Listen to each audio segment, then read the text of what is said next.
Hello, hello.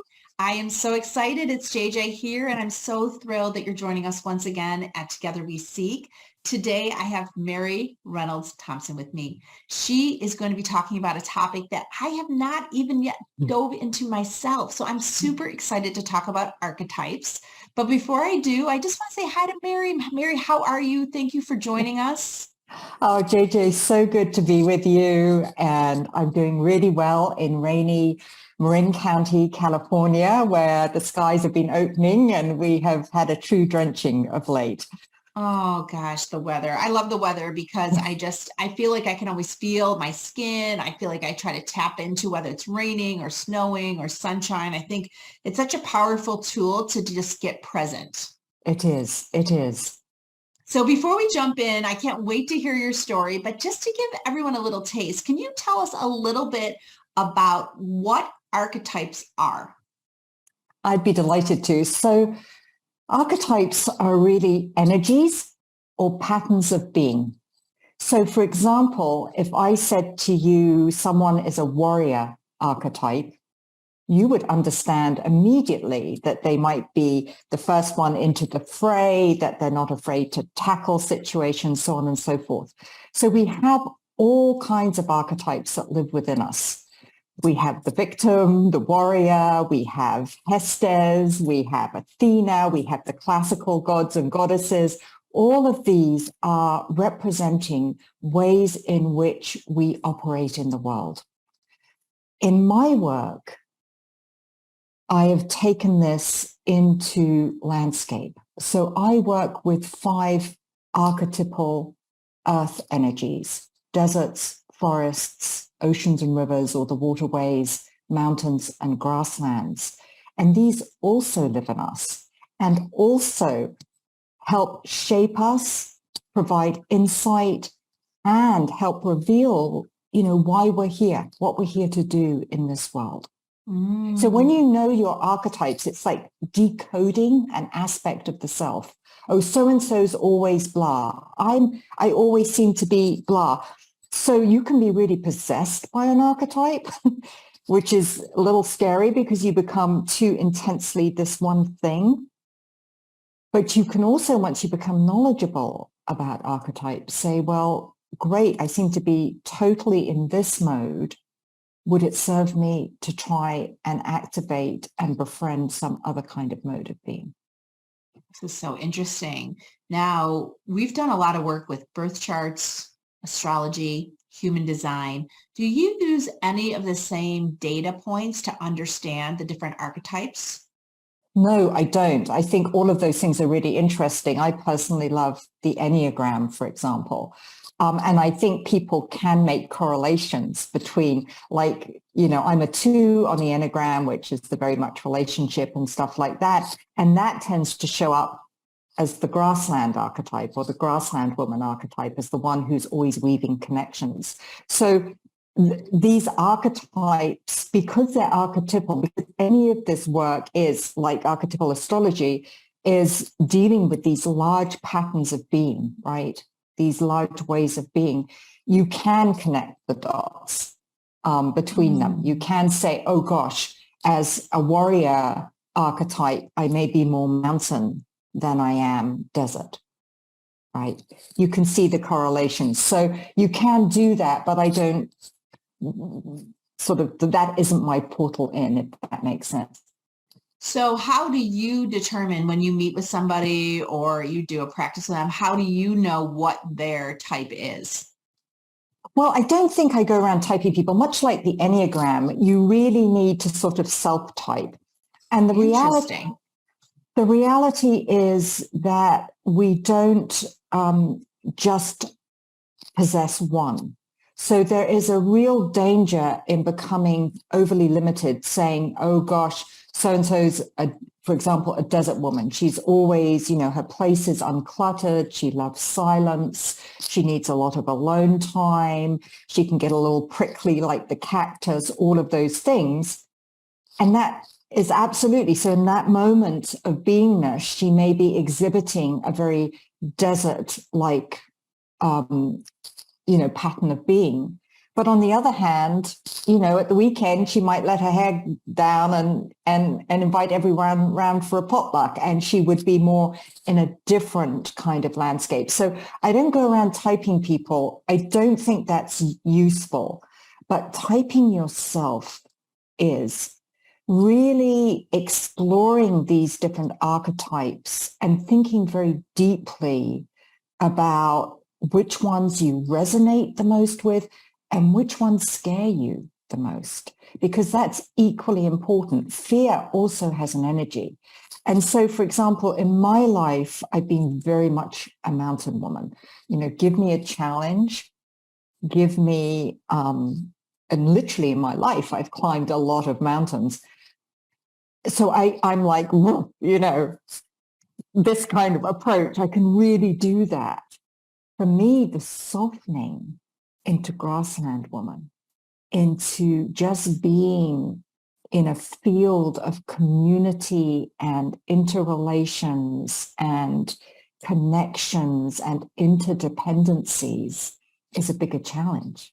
I know how to do it alone, but what's it like to do it in community? And that's a place that I'm really looking at now. So we have these push-pulls between different archetypes. And it's just awareness is the key to all of this, is really being aware. Yeah. And that's really what the community is for, and the women that join and seem to participate is they're just seeking more information about themselves in ways that can help them maneuver their path. It's really true. I once read this incredible quote that says, if you don't have a metaphor for something, then you don't know what it is. So what happens with archetypes is that they give birth to metaphors. And a metaphor is just saying one thing is like another. So if you call somebody a desert woman, that is a metaphor of a whole way of being. But without that metaphor, how do you talk? How do you engage with that concept of solitariness, of the need for space and quiet and so on and so forth? So I think archetype also gives us language to things like our inner psyches that are very hard to talk about, because it's like, we say to people, how do you feel? Oh yeah, I'm fine, because it's really hard for any one person to actually tell you what's going on in here. And we've become, as a very literate culture, we are actually really bad at the language of the soul, right? The language of the psyche. But archetypes open up that conversation. I love that. I love that. So I want to dive more into that. But before we do, I'm sure you did not, come out of education, get into the world and start talking about archetypes. So how did this emerge for you? Yeah. How did you guess that, JJ? It's not. No, I didn't. For years, I actually worked in advertising and marketing, and I became a branding expert. And I named all kinds of things, helped to name cars and movies and all kinds of things. But what I realized is you are dealing with metaphor and myth and archetype in the branding business. And oftentimes companies would come to us and say, we don't really know what the product is yet. It's kind of this thing. Give us the name and we'll create the product to fit the name. So as a lover of language and a lover of nature, I had these two great passions going in my life, right? And then 2001 happened and we saw, the Twin Towers come down, the kind of landscape of the world had changed. And I realized that I just didn't want to go on being part of this problem that I saw, which is an overconsumptive culture, that we are literally using my talents and my skills with language to consume all the resources of this wild planet that I love so much. But where do you go from there, right? So somebody said you'd be a great life coach. So I didn't know, nobody knew what life coaching was back in the 2000s. I said, okay, great, I'll take the training. So I did the training and I did not like it, but something was really missing for me. And that was the connection to nature and the connection to language. And then I stumbled upon this thing called poetry therapy. Who knew? And suddenly everything synthesized for me. And I immediately was drawn to the great nature poets. And I was fascinated by how their lens was on the outer world, but they always returned us to our inner worlds. And this dance between inner and outer nature became, to put it mildly, sort of an obsession for me. I became truly fascinated. And I wrote my first book about the Earth Archetypes in 2014, which was Reclaiming the Wild Soul. And then more recently, in fact, just a few months back, A Wild Soul Woman launched, and that was a sort of eco-feminist perspective on the landscapes and the archetypes. So this work of connecting the world outside of us to the world inside of us just became my thing.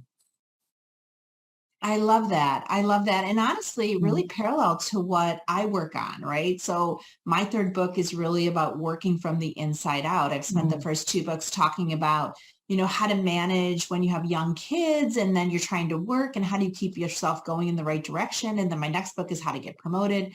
And then I really felt this pull to just say, wait a minute, like that's all great stuff. But if you don't have the inside right, the outside is a pure reflection of the inside.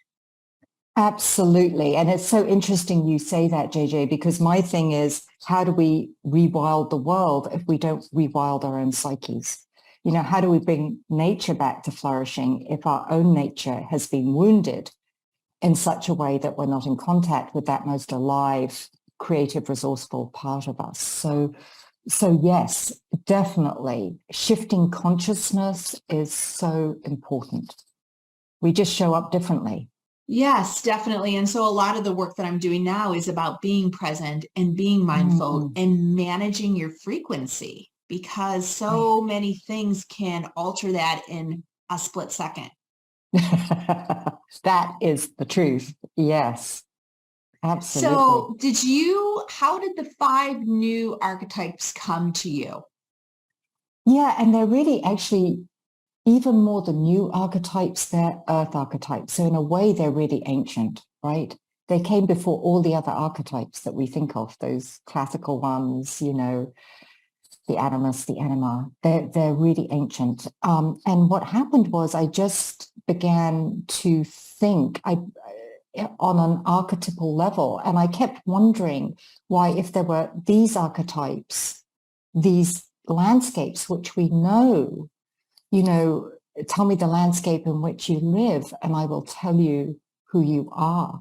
That we know that what we are drawn to in landscape reflects something inside of us. And why wasn't that out there? Why weren't people writing about this? The poets were getting very close, but nobody was really naming them. So I began to work with people around archetypes, and the 5 that emerged, which are the ones I've already named, were the ones that most commonly came out of the groups that I was working with. So obviously there are other landscapes and there are other minor landscapes within these larger landscapes, but essentially these ones emerged, but they also emerged in an order. So for example, in A Wild Soul Woman, I really saw it as a rebirthing journey, so that you begin it in the barren wilds of the desert. And this is the place where, when we're making those changes in our lives, the first thing that has to happen is you have to get rid of things. You have to discard. You have to make space for the new to seed itself. And that can be old beliefs. It can be all kinds of things. So it's this barren, empty space where you get to be with yourself, away from all the influences that shape us. And for women, that's particularly hard, right? We live in a culture that is always telling us how we're supposed to be women, right? So then you get to the dark womb of the forest. And this is this place of imagination and incubation. And of course, the desire is often, once we make a break from something, to leap into something else. But the forest sort of says, slow down. You now have to go into your own flesh and bones to discover what's there, what you truly believe. And then we go to the waters breaking as ocean and river woman. And that's where passion, love, that energy that you're talking about leads us in the direction. It's we have to make contact to that passion, which has often been dammed in our life or culverted, which is just sent underground, right? So how do we get in touch with that deep longing inside of us again? And then we move to mountain woman, who's about giving birth. So she's about manifesting. She's about, speaking out, taking action, changing our behaviors in the world, right? And then we return to grassland woman, who's all about nurturing what's been newly born in us. The only problem is that's often the hardest part of the journey, because as you know, you have a change and you come back going, hey, everybody, look, this is wonderful. This is what I know now. This is who I am. And people go, I'm not so interested in the new you. So you really have that challenge now of finding that community, that niche, which actually is a word that comes from the word finesse, to nurture you into this new born being, into this new place in your life. So so the order that they come in originally is kind of a real journey of transformation. And then you go back, you say to yourself, I need more desert today. I need more ocean and river today. You get to weave and wind, but to see them as an arc of a journey is also really useful. I have this amazing retreat space by the water that gets pitch black at night. And I am envisioning going through these archetypes with a group of women with you there, because I feel like it has all the elements, including walking up on the hill, to really help people get immersed in the evolution and the journey of each of them. Absolutely, JJ. I think, and quite honestly, particularly with a wild soul woman, it is a book that people are saying to me, I'm gathering the women, we're doing this in circle and community. And to be in a physical space is such a privilege where you can actually be in touch with the different landscapes. Absolutely. Just gorgeous. And the book is filled with practices and journal prompts and rituals and all kinds of things that enable anybody to create something beautiful like that. I love that. I'm sure people listening are going to go out and check out A Wild Soul Woman, because I think all of us are looking, again, for more information, but more connection to self and more alignment for what is coming, because it's coming. Yeah, it is. And I think it's kind of here. And I think that we women have a particular part to play in this. I really do. And I think that this whole idea of women who are not just now connecting to themselves for the sake of the self, but for the sake of the greater good, for the greater community, for their families, for their neighborhoods, for their ecosystems, for the larger planetary good, is so important. We have this deep rebalancing that has to happen. We've been so, the patriarchal mode has held sway for a long time, and it has not led us anywhere good. And that doesn't mean that men are bad. It just means they're also victims of a system of domination and oppression and exploitation. And we women know differently. We do. And we're transitioning from the fifth sun to the sixth sun, which the fifth sun obviously has been ruling for hundreds of thousands of years. And that is very masculine energy. And the sixth sun is very feminine, but also very earth-based. So healing the earth and bringing the earth back. So you're starting to see all these really freakly situations happening with women across the world, but I think it's on purpose because it's getting us to pay attention. I think we are being definitely woken up. And yet it's sort of interesting to me because when I put this book out, a lot of people said to me, well, isn't it for men too? And of course, men can read this book if they're interested in the wild feminine, as can anybody read this book. But it's written for women or people who identify as female because our experiences are different. And it struck me, it was like when the Black Lives Matter movement arose and people would just say, well, all lives matter. But that was a huge discounting of a particular experience. And I think women need to come together to heal their wounds from patriarchy in order to really root into their deep and ancient earth wisdom and strength and power for what is, as you so rightly said, is coming. And we need to do our work together. And then we'll bring everybody else on board. But first of all, we need those safe, sacred places where we can do the healing work that we need to do to move forward. This is amazing. I had no idea what to expect, and I am just energized by your work. I'm energized by the archetypes, and I feel like there is just so much access to information that was not really available to women even 2 decades ago. So I think it's a really exciting time for women right now. I agree. I think it's a really exciting time for women.